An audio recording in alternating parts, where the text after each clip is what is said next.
Menjelang akhir pemerintahan era Jokowi ini, tensi gesekan antar elit politik makin memanas. Sampai-sampai level presiden pun tidak luput menjadi sasaran serangan oleh para lawan-lawan politiknya. Salah satunya adalah Mahfud MD yang sekarang ini secara terbuka bahkan terang-terangan melakukan serangan terhadap Jokowi.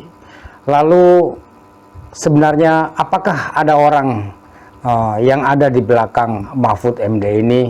Siapakah dia? Untuk tahu analisa dari jawaban ini, coba kita tonton bareng videonya berikut ini. Secara politik ya, Pak Mulyono itu semakin parah mainnya. Pak Jokowi maksudnya kan? Iya. Kenapa? Kok kemudian main lagi di Mahkamah Agung? Wah. Tapi ini confirm Pak ya, bahwa itu semua desain dari... Iya diyakini secara politik. Diyakini secara politik. Iya kan? Gimana caranya seorang hakim agung memutus sesuatu yang menurut undang-undang hanya boleh dibatalkan oleh Mahkamah Konstitusi? Lalu menjadi konform bahwa salah keputusan Mahkamah Agung ini ketika MK memutus bahwa itu bukan urusan Anda. Ini udah benar nih undang-undang, kan menjadi konform. Bahwa itu ada permainan. Nah, siapa yang main lalu itu analisis politik kan. Betul. Dia bisa nunjuk orang begitu, tapi analisis politik itu memungkinkan karena yang paling berkepentingan di situ memang keluarga Pak Jokowi. Bahkan si Kaisang bilang, "Oh, saya siap calon." Kan gitu kan? Bahkan sebelum diberitakan pergi ke dengan apa namanya private jet ke Amerika itu kan dia masih mau deklarasi di Jawa Tengah. Di Jawa Tengah kan? Betul. Siap deklarasi. Nah, sebelum itu lagi dia sudah menyatakan, saya siap menjadi calon baik melawan Ridwan Kamil maupun melawan Anies untuk Jakarta. Oh, masih ada tuh rekamannya semua. Artinya dia yang berkepentingan dengan itu semua. Nah, maka saya bilang, waduh, ini sudah parah sehingga saya meningkatkan tensi saya. Saya ini harus lebih belak-belakan bahwa ini permainan. Ya, permainan yang sudah menjadi pergunjingan orang tapi pura-pura tidak dengar kan? Ya, karena belakangan Pak orang melihat kok Prof Mahfud begitu sekarang ya. Dulu termasuk orang yang selalu mengapresiasi Pak Jokowi begini-begini, tapi kok apa karena dia kalah pilpres bukan karena itu ya? Buat Anda semata-mata kan saya meyakinkan dulu publik, saya menerima kekalahan ini. Begitu divonis, saya menerima kekalahan ini. Kemana-mana saya bilang, sudah Pak Prabowo menang, Gibran, sudah, gitu kan. Itu untuk meyakinkan publik dulu bahwa secara hukum saya sudah oke. Tetapi sekarang sebagai warga negara, saya melihat, kok seperti ini nih. Mainnya rusak bener nih, orang-orang, gitu ya. Sehingga lalu saya semakin keras. Kalau saya kan gampang dalilnya ya. Ya Mas Akbar ya, kalau kata Nabi itu kalau engkau mar'a minkum mungkaron falyughayyir biyadih. Kalau kamu melihat kemungkaran, betulkan dia dengan kekuasaanmu. Kalau kamu sudah tidak punya kekuasaan, betulkan dia dengan lisanmu. Lalu kalau kamu sudah tidak berani dengan lisan, maka berdoalah kamu agar orang itu dicegah oleh Allah. Maka itulah yang paling rendah, doa itu ya. Nah saya ini ambil yang kedua ini, saya lisan pakai nada netral, tidak didengar, keras saja sekalian, iya kan? Iya. Keras saja sekalian. Iya. Kan saya nothing tulus kan, saya ilan apa?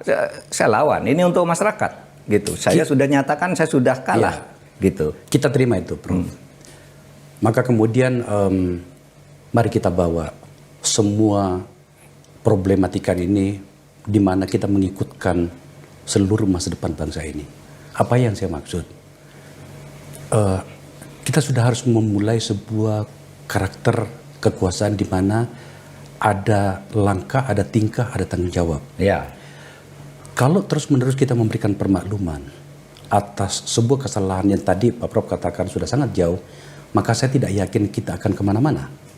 Apa yang saya maksud adalah, oke, ada banyak kesalahan, kita bisa temukan di berbagai tempat, kita bisa bicarakan. Pak Prof di podcast yang baru saja ini dibikin tapi sudah tembus 100.000, itu sudah luar biasa ya. Oke.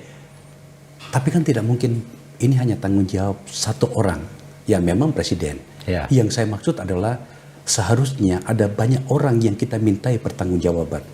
Tidak untuk membalaskan dendam. Kekuasaan dan atau negara tidak boleh bicara tentang dendam, tapi ada pertanggungjawaban agar kemudian karakter kita sebagai sebuah bangsa itu menjadi elegan. Pertanyaannya adalah, apakah tidak berlebihan kalau kita hanya bicara tentang satu figur bernama presiden, dalam hal ini Pak Jokowi? Iya, tanggung jawab utama pada dia. Karena yang lain ini kan menggunakan dia kan, atau dia menggunakan orang lain. Memang tanggung jawab utama pada Pak Jokowi. Tetapi sebenarnya orang-orang lain yang terlibat dalam kasus-kasus konkret, ya, pelanggaran-pelanggaran yang sifatnya konkret menjadi kasus, itu sebenarnya banyak yang bisa diungkap. Asal Pak Jokowinya dulu kan jelas nih tanggung jawabnya apa, akibat-akibatnya yang dilakukan oleh menteri ini apa, yang ini apa, yang ini apa, itu banyak sekali. Banyak sekali. Yang masuk, yang sudah dibicarakan publik banyak, yang masuk ke saya juga banyak. Oh, banyak. Gitu. Iya, banyak. Tapi kan saya tidak pro justisia. Oke. Saya tidak boleh memeriksa apa benar apa tidak kan. Itu salurkan ke polisi, salurkan kejaksaan. Nggak jalan ya. Kita fungsinya koordinasi, dan memang kejaksaan, kepolisian di samping pertimbangan politik kasusnya banyak sekali kan, dan ini menyangkut orang-orang yang gede lah gitu ya. Oleh sebab itu menurut saya, karena begini, penegakan hukum itu sebenarnya tergantung pada political will seorang presiden. Oke. Itu kuncinya. Kalau presiden, saya tidak melihat Pak Jokowi punya political will selama ini. Karena laporan-laporan sudah sering masuk. Bahkan saya pernah laporan sendiri tentang beberapa kasus. Bersama Pak Luhut pula saya lapor. Iya, nanti dia tidak jalan juga.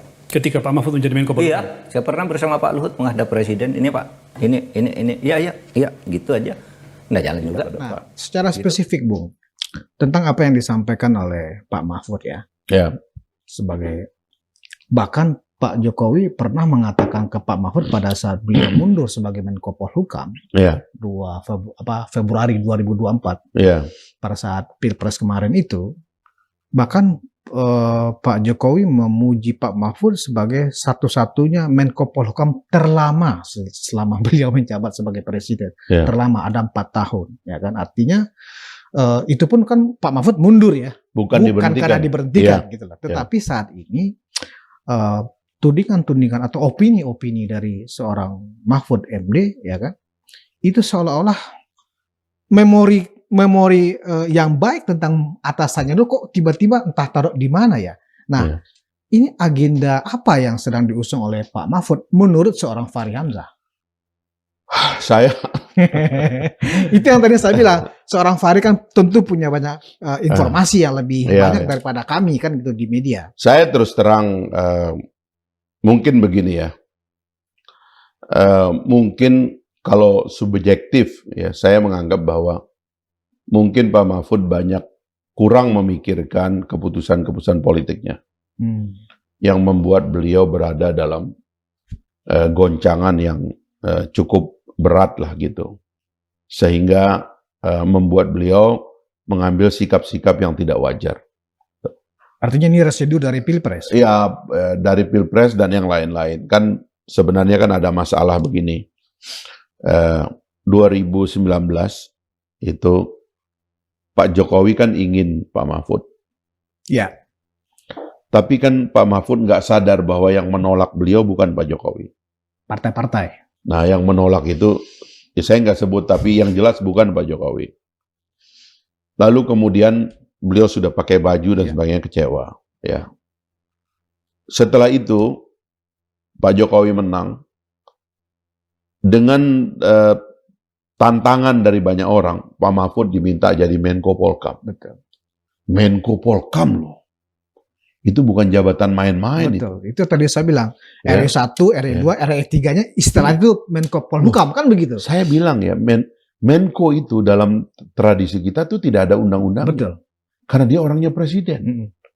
Dia orang yang paling dekat dengan presiden, perkara keamanan, Betul. perkara hukum dan hak asasi manusia, Perkara politik. perkara politik. Jadi sebenarnya, dan saya dengar banyak yang menentang. Kenapa Pak Jokowi meletakkan dia? Tapi ditaruh oleh Pak Jokowi dan berharap tentu Pak Jokowi tulus ingin Pak Mahfud membenahi politik, membenahi hukum, keamanan, HAM, semua.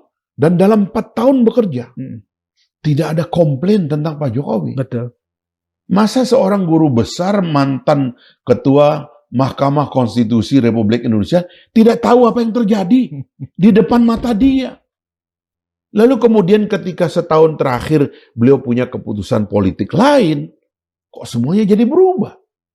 Jadi yang 4 tahun tuh apa kemarin tuh? Nah kan mohon maaf ya, kita janganlah ya, apalagi karena beliau berakhir dengan sangat baik menurut saya ya, mundur dari Menko, dan dia punya posisi yang baik sebagai mantan calon wakil presiden, itu tinggi itu. Ya. Berapa dari anak putra bangsa Indonesia yang bisa sampai pada posisi hampir menjadi wakil presiden? Istilahnya begini, Bung. Walaupun kalah, tapi kan sempat terdaftar, tercetak namanya di kertas suara. Itu kan luar biasa, Bung. Ditonton sama semua warga negara. Ya kan? Di ratusan juta itu. Pencapaian yang sangat luar biasa. Miliar triliunan uang APBN untuk Mencetak itu. mencetak nama beliau. Iya. Di seluruh kertas suara yang akhirnya beredar dan dipegang oleh rakyat Indonesia ini. Kan sudahlah. Itu kan sudah baik. Coba kembalikan memori beliau kepada waktu memimpin Mahkamah Konstitusi, so far so good di zaman Pak SBY. Waktu 4 tahun beliau bertugas untuk membenahi sektor politik, hukum, keamanan, hak asasi manusia. Itu beliau. Kenapa memorinya setahun terakhir? Yang sangat partisan. Menurut saya ini yang perlu dikoreksi dari beliau. Karena itu kita berharap beliau juga sebagai sedikit orang yang pernah dalam posisi itu positif melihat situasi Kalau ke itu depan. dianggap sebagai mewakili suara publik, gimana, Bung? Bahwa itu suara publik yang saya tangkap. Ya, memang akhirnya itu yang terjadi karena beliau memutuskan untuk bertarung dalam politik ini gitu loh. Tapi hemat saya ya, saya pernah menjadi anggota Komisi 3 bareng dengan Pak Mahfud. Sama-sama duduk sebagai anggota Komisi 3. Dilantik tahun 2004 ya. Sebagai anggota dewan, beliau setelah menjadi menteri ya di masa Gus Dur, lalu menjadi anggota fraksi PKB, dan saya waktu itu sama-sama sebagai anggota dewan sama beliau. Saya jadi tahu begitu, dan ada beberapa dinamika, terutama waktu beliau pindah ke MK, saya tahu apa yang terjadi. Kan waktu terakhir di 2004 itu, terakhir beliau dipilih oleh rakyat. Setelah itu kan karirnya adalah non-elected semua. Ya. Sampai kemudian 2019, ya kan, 15 tahun kemudian dia menjadi pejabat elected lagi. Menurut saya ya, mungkin beliau kembali ke komunitasnya yang non-elected. Jangan jadi politisi deh. Menurut saya, mendingan jadi negarawan, kembali ke tengah ini gitu loh. Sebab menjadi ganjil kita melihatnya hal-hal seperti ini. Kita memerlukan energi besar untuk bersama, untuk bersatu, untuk melihat nasib bangsa dalam transformasi ini. Waktu IKN itu diputuskan, Pak Mahfud ada di situ sebagai koordinator Polkam. Waktu reformasi pengadilan dilakukan, Pak Mahfud ada di situ. Waktu apa yang terjadi pada KPK, Pak Mahfud ada di situ. Semua ada, dan beliau adalah penanggung jawab utama. Termasuk penyelenggaraan pemilu 2024 ini, penanggung jawab hariannya adalah Pak Mahfud. Oke. Dan ada lagi diksi yang punya makna hukum, Bung. Ya. Mengadili, ya kan? Mengadili Jokowi, kan begitu. Sebenarnya itu bukan diksinya Pak Mahfud. Diksi itu disuarakan oleh banyak kelompok di luar pemerintah, khususnya anggaplah mereka selalu menamakan dengan pro demokrasi dan civil society. Dan dilalahnya Pak Mahfud pun menyetujui, mengafirmasi bahwa ya memang Pak Jokowi harus kita adili. Ini gejala apa, Bung? Apakah ini, masalahnya kan begini, kita tidak dalam posisi untuk berpihak kepada siapapun, tapi kan publik perlu kita edukasi. Ketika ada kata mengadili, berarti kan ada fakta hukumnya, ada peristiwa hukumnya, kan begitu. Apakah seperti itu yang dilihat oleh seorang yang mengaku dan kita menerima sebagai seorang pakar hukum, begitu, Bung? Gimana, Bung? Ya bukan pakar hukum. Kalau wilayah hukum itu adalah wilayahnya Menko Polhukam, dan hampir 4 tahun lah beliau ada di situ. Kalau ada pengadilan tuh yang kita adili ini kan Pak Mahfud sebenarnya. Karena dia penanggung jawabnya gitu loh. Jadi saya kira udahlah ya. Mari kita agak lebih positif lah, terutama bagi orang-orang yang ada dalam posisi seperti Pak Mahfud itu, untuk melihat transisi ini secara baik. Bangsa ini perlu energi besar untuk bersatu. Kita jaga demokrasi kita melalui mekanisme yang sudah ada, tapi jangan sampai pertarungan ini bukan menjadi pertarungan sistem, tetapi menjadi pertarungan emosi pribadi di dalamnya. Sebab sebaiknya dalam kontestasi ini kita keluarkan itu soal-soal pribadinya. Kecewa kita, beban pribadi kita, ketersinggungan kita, salah hitung kita dalam politik, jangan kita lembagakan menjadi bagian dari sesuatu yang permanen begitu. Civil society, kalangan pro-demokrasi yang bisa kita petakan orangnya itu aja, ya kan, selama lebih kurang 10 tahun ini, menilai justru sebaliknya, Bung, bahwa Jokowi adalah telah merusak demokrasi, ya kan, membuat sebuah dinasti yang sangat kuat dan seterusnya, sehingga ini tidak baik buat bangsa, ya kan? Dan mereka mencoba mengambil posisi itu seolah-olah mengingatkan presiden terpilih untuk tidak ada dua matahari dan seterusnya, untuk tidak mau didikte oleh Presiden Jokowi dan seterusnya. Menurut Bung, posisi penilaian atau penilaian seperti itu bisa diterima nggak sih? Pertama, kalau motifnya adu domba, saya kira memang ini harus kita lawan ya, dalam pengertian saya tidak mau transisi Pak Jokowi kepada Pak Prabowo itu seperti dari Bung Karno kepada Pak Harto, atau dari Pak Harto ke Pak Habibie, atau dari Pak Habibie ke Gus Dur, atau dari Gus Dur ke Ibu Mega dan seterusnya. Saya nggak mau. Kita mau ini sesuatu yang lebih baik, bahwa pemimpin saling mengantarkan secara baik, bahwa antara Pak Prabowo dan Pak Jokowi ternyata berada dalam satu nafas visi bersama untuk melihat ke depan, karena berdua akhirnya gabung dalam pemerintahan 2019-2024 itu soal lain, tapi kedamaian transisional ini harus kita jaga. Dan perpecahan yang mereka bayangkan oleh teman-teman itu bahwa Pak Prabowo akan melupakan Pak Jokowi, Pak Prabowo akan ngakalin Pak Jokowi dan sebagainya, dan sebaliknya Pak Jokowi akan ganggu Pak Prabowo. Ini adalah niat-niat tidak baik. Kita nggak boleh izinkan itu.